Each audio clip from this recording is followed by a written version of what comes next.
3 그리고 4주의 일진사주 명리학 제1110강 시작하겠습니다. 오늘은 양력으로 2021년 11월 20일이고요. 음력으로는 2021년 10월 16일입니다. 오늘 명식은 신축년 기해월 임신일이 되겠고요. 일진 임신이 되겠습니다. 자, 오늘 살펴볼 사주 명식은 일간은 임수일간이고요. 임수일간이 태어난 월령 해월의 임수가 되겠습니다.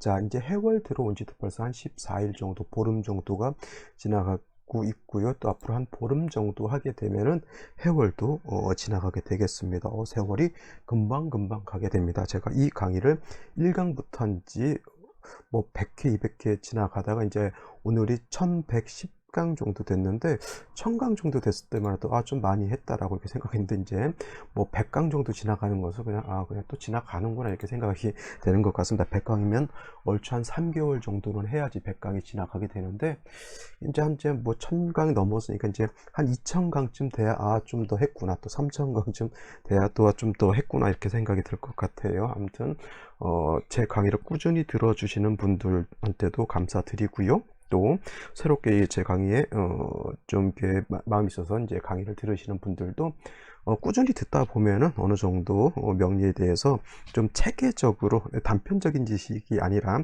명리학이라고 하는 것을 체계적으로 공부할 수 있는 터전은 되는 것이고, 제가 앞으로 이제 기초 강의라든가 조금 더 섬세한 부분 하나하나를 좀 더 강의를 해볼까 생각 중에 있으니까 그때를 좀 기다려 주시면서 이 강의를 꾸준히 들어주셨으면 감사하겠습니다. 자, 오늘 일간 임이라고 하는 글자가 되겠고요.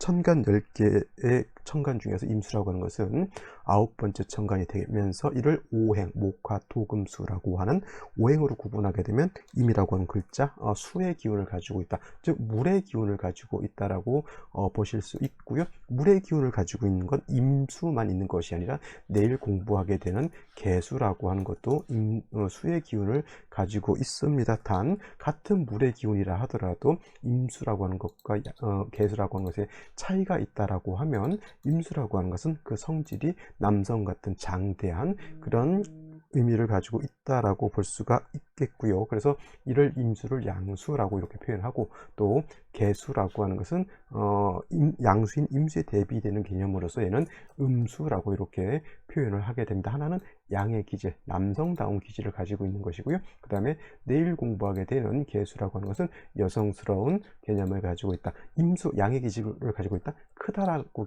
하는 개념, 넓다라고 하는 개념, 그 다음에 깊다라고 하는 개념이라고 하면 양은 서로 대조되고 상대되는 그런 개념이기 때문에 음수라고 하는 개념은 큰 개념이 아니라 작다라고 하는 개념, 넓다가 아니라 좁다라고 하는 개념이 될 것이고, 깊지 않으면 어떻게 돼? 얕다라고 하는 그런 개념. 그래서 임수라고 하는 것은 큰 물, 쉽게 말하면, 그리고 계수라고 하는 것은 작은 물이라고 볼 수가 있는데, 큰 물 중에 가장 큰 물은 뭐예요? 역시나 바다를 예를 들 수가 있겠고, 또 강이라든가 호수를 예를 들 수가 있습니다. 그래서 임수라고 하는 것을 그냥 한마디로 하면 대해수다, 큰 바닷물과 같은 것이 임수라고 하면, 작은 물은 뭐가 있어요? 우로수라고 하죠. 우로수, 하늘에서 내리는 작은 이슬비 같은 그런 개념, 내지는 하늘에서 내리는 이슬도 있고요. 뭐 설이, 비조 있다는, 그 다음에 지상에서는 옹달샘 같은 그런 개념인데, 임수라고 하는 것의 특징, 큰 물이기 때문에 임수는 어떤 성질?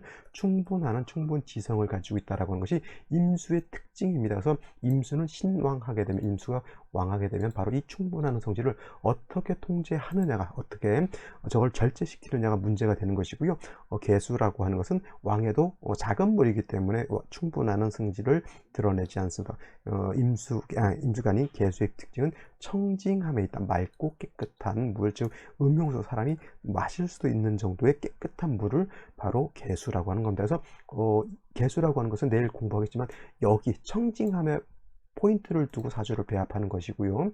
또 반대로 임수라고 하는 것은 왕했을 때 충분한다라고 하는 것에 초점을 맞춥니다. 그래서 임수는 신왕했을 때라고 했습니다. 신왕하게 되면은 무토로서 제방을 하고 병으로서 조후하는 그런 개념으로 보시면 되겠고요. 계수라고 하는 것은 해자월에 태어나서 계수가 왕하더라도 작은 물은 무토 기토를 쓰지 않고 오히려 식상이라든가, 식상은 목이 될 것이고요. 그 다음에 재성, 즉 재성은 화가 되겠죠. 그래서 식상과 재성, 목화로서 배합하는 것이 가장 보편적인 개수의 치용법. 토가 많아지는 것은 개수는 결코 좋아하지 않고요.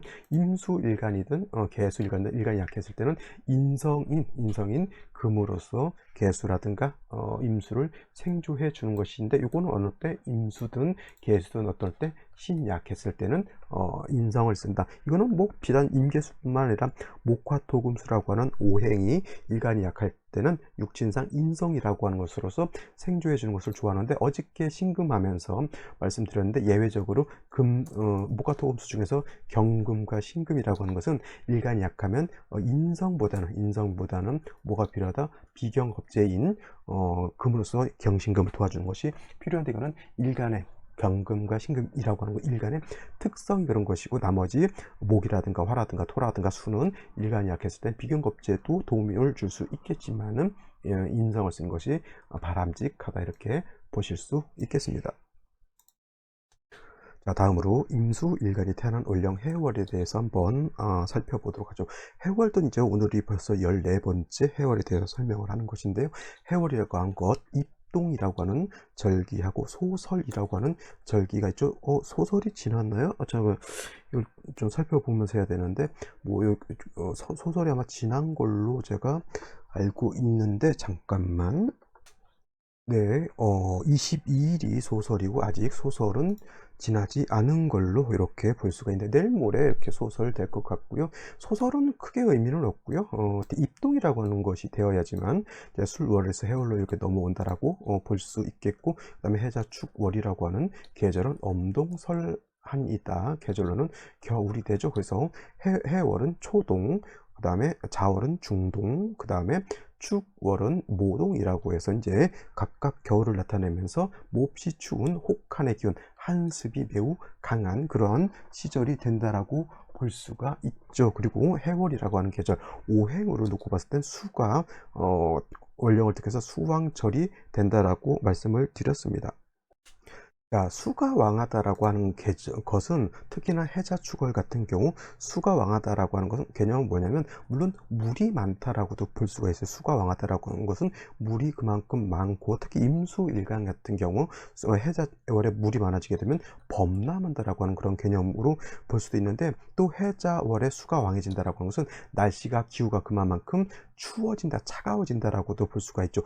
대개 겨울은 영하로 내려가게 되는데, 수가 한 점 있을 때 영하 10도라고 하면, 두 점 있으면 영하 20도, 세 점 있으면 영하 30도가 아니라 세 점 있으면 영하 40도, 네 점 있으면 막 영하 60도, 70도까지 내려가는 그런 혹한의 계절이다라고 하는 것을 꼭 명심해 두시고, 그냥 단순하게 물이 많다라고 보시면 안 돼요. 여름에도 물이 많을 수도 있고 겨울에도 물이 많을 수가 있지만은, 여름에는 물이 많아봤자 얼지 않죠. 겨울에는 물이 많으면 기온은 하강하게 되니까 물이 많아지는데, 그 물은 어떤 물? 다 얼어서 땡땡땡땡 얼어버린 그러한 물이 아니라 얼음이 된다라고 볼 수가 있습니다. 그래서 해자 축월에는 항상 어느 일간이든 간에 윤합격이 되지 않는 한은 반드시 조후라고 하는 개념이 반드시 필요하고 하죠. 그렇죠. 해자 축월에는 겨울이기 때문에 해동의 조후가 필요해져서 화를 취용하게 되는데, 이때 화는 양화인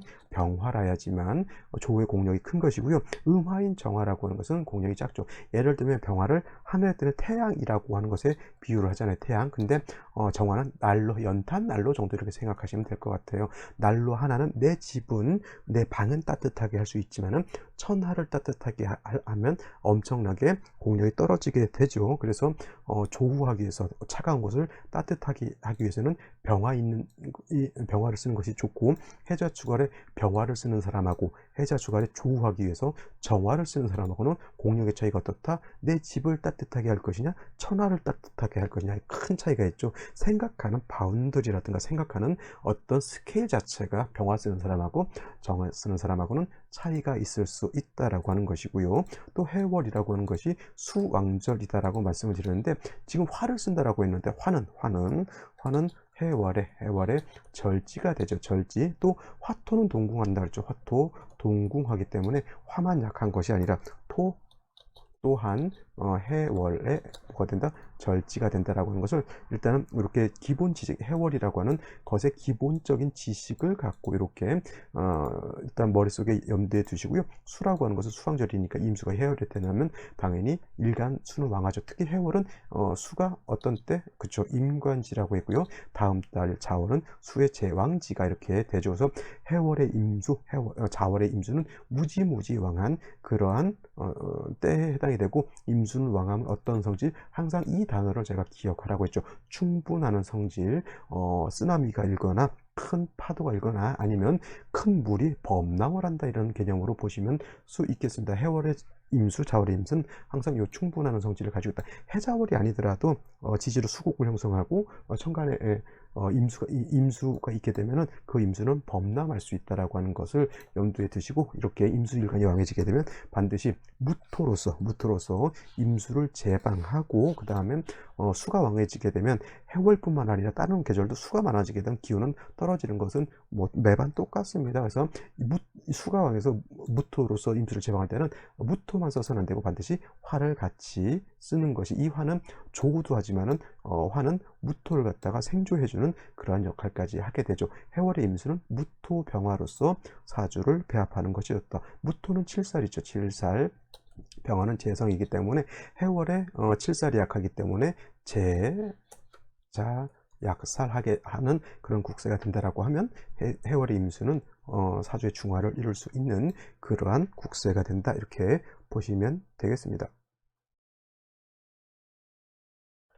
자, 그러면 오늘의 명식을 다시 한번 살펴보도록 하겠습니다. 오늘 명식, 임수가 해월에 태어난 사주 명식이 되겠고요. 일단 사주를 볼 때 격국이라고 하는 것은 간단하게 살펴볼 필요가 있습니다. 격국을 논할 때는 일간 임수가 어느 원령에 태어났느냐를 놓고 보죠. 일간과 원령과의 관계를 살펴보는 것이고, 일간은 양수라고 말씀을 드렸고요. 해수는 이 또한 양수가 된다. 원래 자가 양이고 해수가 음이지만은 해 중에 있는 본기가 뭐예요? 천간이 임수죠. 그러니까 임수가 양이면은 해수도 본기가 양이니까 양으로 이렇게 쓴다라고 하는 것, 양대 양인 것이고, 양대 양이니까 임수가 같은 수를 보면은 비겁 내지는 겁재라고 해서 비겁이 되는데 비견이 되는 경우에는 양대 양인 것이고요. 겁재가 되는 것이는 양대음, 음대양의 관계인데, 오늘 같은 경우는 임수가 해를 보면 비견을 본 것이다. 그렇다고 해서 격이 비견격이냐? 아니고요. 임수 일간 양수가 임간지에 태어나게 되면 이걸 걸록격이다라고 이렇게 표현한다고 했고, 걸록격이 되거나 양인 격이 되면 어떻다? 일간이 신왕하다, 신왕한 사주. 임수 일간은 신왕하게 되면 어떤 성질? 충분한 성질을 나타낸다. 무토로서 제방하고 병화로서 조후한다 라고 하는 것이 세트 메뉴처럼 바로바로 머리에 떠올라와야 된다라고 하는 것 꼭 명심해 두시고요. 일지를 보게 되면 신금이라고 하는 것이 있죠. 이 신금이 아니고 바로 이 신금이 되겠죠. 이 신금이 있죠. 그래서 해월 자체도 임수일간이 왕한데 일주의 편인인 신금이 있어서 임신일주가 되게 되면 일간이 더욱더 왕해지죠. 원령을 득한 임수가 금의 생주로 이렇게 받고 있습니다. 자, 신금이라고 하는 것이 또 천간에 투출되어 있죠. 이거는 얘는 편인이지만 얘는 정인입니다. 걸록격에 금수가 너무 태왕한 사주가 되겠죠. 이거는 임수가 무지무지 왕한 것이고, 역시나 무토병화를 지용할 수밖에 없는 그런 사주 국세가 되는 것인데, 연지의 축토라고 하는 것이 이렇게 있죠. 임수를 제방할 때는 제가 무토로서 쓴다고 했고요. 천간에 무토로서 제방을 하는데 기토라든가 지지로 미토, 지지로 내지는 축토 같은 경우에는 기토, 미토, 축토 같은 경우는 니사라 그랬습니다. 니사, 물기를 머금고 있는 이러한 작은 흙인데, 솔직히 이 축토는 니사로 보지만 미토는 마른 땅이니까 물기는 없다 하더라도 마른 모래 내지는 마른 진흙 같은, 진흙이라고 한 자체가 물기를 머금고 있다라고 하는 뜻이니까 작은 모래 같은, 미토는 열기를 가지고 있는 모래고, 축토는 뭐였어요? 축토는 이제 계절로 봐서는 이제 겨울이라서 동토로 보지만 일단은 물기를 가지고 있는 것이기 때문에 이 기토를 가지고 임수를 제하기는 역부족이고요. 월간의 축에 뿌리를 둔 기토가 이렇게 추출되어 있다 하더라도 신금이 있으면 어떻게 돼요? 얘가 능력도 없는 데지만 제방을 한번 해보려고 했는데 신금이 있게 되면 기토는 임수를 제방하는 것이 아니라 오히려 금을 생하게 되겠고요. 또 금은 다시 수를 생하기 때문에 전체적인 3주까지의 기세가 뭐예요? 다 임수로서 이렇게 몰려들게 되는 거죠. 관성이 있으나 관성이 무기력하고 관성이 약하죠. 그래서 대체적으로 이렇게 되면 일간이 여자인 경우에 이렇게 기토 정관이 있는데 정관이 약하고 화로서 정관을 도와주지도 못하니까 일간은 왕한데 관성이 약하면 어떻게 돼요? 남편 덕이 없다 이렇게 볼 수도 있는 것이죠. 물론 이제 이것이 화토운으로 가게 되면 가서 조후도 되고 관성이 살아난다라고 하면 별개로 볼 수도 있지만 원국만 놓고 봤을 때는 남편 덕이 썩 있다라고 보기는 좀 어렵지 않나. 일단 일간이 특히 여자가 일간이 너무 왕하게 되면 상대적으로 관성이 약해지기 때문에 관성 즉 이렇게 되면 이제 직장 생활보다는 프리랜서, 사사지직, 전문직 하시는 것이 좋겠고요. 관이 약하니까 이 여자 같은 경우 자영업하는 남자를 남편으로 두기보다는 어떤 사주, 어떤 것 직장이 빵빵하게 괜찮은 대기업도 요즘은 어렵다고 하고요. 이런 경우에는 전문직, 남자도 전문직 내지는 공무원 정도 직장 이렇게 안정적인 남자를 만나면 상관이 없지만 그냥 뭐 자영업한다 이렇게 되면은 남자가 일 안 하고 집에서 놀 수도 있다 이렇게 볼 수 있습니다. 일단 조후가 되지 않는 것이 큰 단점인 것이고요. 기토가 아니라 무토가 있어 주는 것이 오히려 임수한테는 더욱 좋다. 관사론잡 되는 것을 너무 두려워할 필요는 없고요. 무토가 있어서 임수를 제방하는 것이 오히려 더 필요하다라고 볼 수가 있겠습니다. 자, 그러면 생시를 한번 살펴보도록 하겠습니다. 생시 제일 먼저 경자시를 보죠. 경자시가 된다라고 하면 해월이 임수일간이 왕하죠. 그 다음에 기토로서 축에 뿌리를 둔 기토가 투출돼서 임수를 제방하려고 하더라도 3주까지만 놓고 봐도 관성이 약하고 또 재성인 화가 없어서 조우가 전혀 되지 않는 상황에서 경자시를 보게 되면 또 이거는 임수 입장에서 얘는 잘 보면 얘는 걸록, 얘는 양인, 얘는 장생이죠. 임수일간이 이건 완전 태왕한 그런 사주 국세 같은 이런 경우에는 섣불리 무토를 치용하기보다는 간목으로서 임수의 기운을 설기하고 화를 얻어서 조우하는 것이 오히려 더 좋습니다. 토가 수를 국하지만은 토가 약하게 되면 오히려 수다 토붕이라고 해서 수가 많으면 토가 오히려 붕괴된다. 수다 토붕이 되기 때문에 이렇게 일간 자체가 왕하게 되면은 관성을 보는 것은 오히려 좋지 못한데 이 기토 축토 다 큰 물에 휩쓸려 나가서 용도가 없어진다라고 볼 수가 있겠고 신해시도 마찬가지죠. 경자시나 신해시나 일간 임수 너무 왕해진 것이 문제인 것이다라고 볼 수 있습니다. 이민시 됐을 때 인중에 있는 간목, 인중에 있는 병화로서 제가 간목병화를 말씀드렸죠. 간목으로서는 임수의 기운을 설계하고 화로서 화는 조우할 때 뭘 쓴다고 역시나 병화를 쓰는 것이 필요하다고 했죠. 병화로서 병화를 얻게 되면은 이 사주를 조후할 수 있다. 그래서 간목병화를 보는 것이 오히려 이렇게 임수일간이 왕할 때는 무토 보는 것보다 좋기 때문에 인목을 얻은 것은 좋지만 여기서 문제가 뭐가 되죠? 신금하고 인목하고 뭐가 된다? 인신충이 된다. 충이 되기 때문에 이민시도 원래는 좋아야 되는데 이 신금 때문에 절대 이민시를 얻어서는 안 될 것 같고요. 갑진시 되게 되면은 물론 신진수국이 합력이 있느냐 없느냐 이걸 가지고 좀 뭐 있다 없다 가지고 이렇게 노론할 수 있지만은 그걸 달리 봤을 때 임수일간이 진에 통근할 수 있습니다. 신금에도 통근할 수 있죠. 해수에도 당연히 통근할 수 있죠. 축에도 통근할 수 있죠. 축 중에 있는 신금이 천간에 투출했고 이 신금이 여기에도 뿌리를 둘 수 있고 진의 생조도 받죠. 이 신금이 기토의 기운을 설해서 일간까지 생해주게 되죠. 그래서 일간이 이것도 토가 뭐 예를 들어서 진토, 축토, 기토 세 개가 있다 하더라도 이거는 토가 왕한 것이 아니라 임수가 일간이 왕한 것이고 간목으로서 임수의 기운을 설계해야 되는데 역시나 뭐가 없습니까?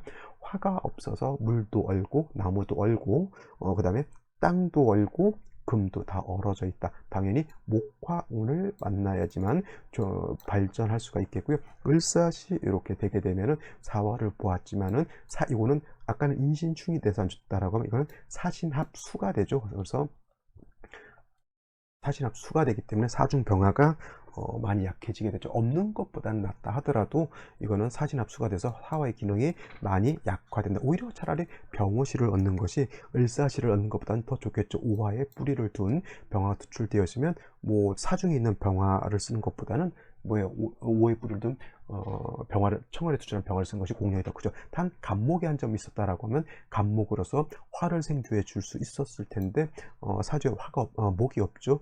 물론 이제 어떤 분들 이제 공부 좀 하신 분들 지장간을 아시는 분들은 해중 간목이 있지 않습니까? 이렇게 하더라도 만약에 인목 같은 게 있어서 인해한목이라고 하면 해중 간목의 용도가 있을 수는 있겠지만 물 속에 있는 나무 꺼내다가 불지필 수 없는 그런 것이 될 것 같고요. 그 다음에 무신시 이렇게 된다라고 하면 무토가 투출되어 있죠. 이 무토는 그래도 약하지 않은 것이 축에 멀리 있지만 축에 뿌리를 두고 있기 때문에 무토가 전혀 힘이 없다라고는 볼 수 없지만은 이 무토 밑에 신금 있죠. 여기도 신금 있죠. 해수 있죠. 이거 자칫 잘못하면 아까 말했던 수다토붕이 될 수 있는 그런 국세가 되기 때문에 반드시 운은 어디로 간다? 화토운을 가서 이 기토가 아니라 이 무토가 살아나는 것이 더욱 중요하고요. 이거 어떤 분들은 이제 관사론잡이다. 얘는 7살, 얘는 정관이기 때문에 관사론잡이다라고 놓고 보신 분들도 있는데, 물론 형식상은 관사론잡처럼 보이지만은 이거는 일간이 너무 왕하기 때문에 관사론잡으로 보지 않고 신왕무의 가 될 만한 사주를 그래도 기토가 됐든 무토가 됐든 가리지 말고 갖다 써야죠. 지금 물이 넘쳐서 뚝이 터지게 되어 있는데 이것이 진흙이고 저거는 마른 땅이고 이거 신경 쓸 필요가 있어요. 일단 흙은 뭐예요? 몸조리 갖다가 가마대기에 때려 넣어가지고 물 범람하는 것을 막아야 되는 것이, 여기서 뭐는 어떻고 따질 필요가 있다 없다. 그지? 이런 경우에는 관사론잡을 논할 필요가 있다 없다. 중요한 것은 정관보다는 오히려